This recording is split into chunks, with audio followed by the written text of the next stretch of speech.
નમસ્તે મિત્રો, આજે આપણે બનાવીશું બનાના ડ્રાય ફ્રૂટ શેક. પહેલાં આપણે કસ્ટર્ડ પાવડર અને દૂધનો પાવડરને મિક્સ કરી અને ગરમ દૂધની અંદર મિક્સ કરીશું, એટલે થોડું ઘટ્ટ દૂધ થઈ જાય, જેથી આપણે વધારેને ઉકાળવાની જરૂર ન પડે. પછી એની અંદર આપણે અલગ અલગ બધા ડ્રાય ફ્રૂટ નાખીશું. કાજુ છે, બદામ છે, મીઠાશ માટે ખજૂર છે, મખાના છે.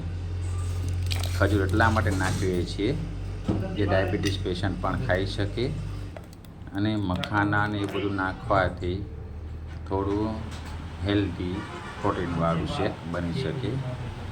2 કેળા આપણે પાકા લીધા છે, એને પણ ઝીણા ઝીણા સમારી અને એની અંદર આપણે નાખેલા છે, જેથી કરીને આપણે કેળાનો ટેસ્ટ આવે. બધી વસ્તુ મિક્સ કરી ગ્રાઇન્ડ કરી અને એક પર થોડા ઝીણા ચંક્સ રહે તો કોઈ વાંધો નહીં, કેમ કે ખાવામાં પણ સારા રહેશે. અને એક કન્ટેનરની અંદર આપણે ફિલ કરી અને ડીપ ફ્રીજની અંદર ઇન્સ્ટન્ટ ખાવું પીવું હોય તો ડીપ ફ્રીજની અંદર ફૂલ કરી અને એની અંદર તમે રાખી શકો છો. જો હું પણ આ રીતે ફ્રીજમાં ફૂલ કરીને રાખું, જેથી કરીને કોઈ મહેમાન આવ્યું હોય તો આપણે અડધા કલાક કે કલાકની અંદર જ સર્વ કરી શકીએ. એટલા માટે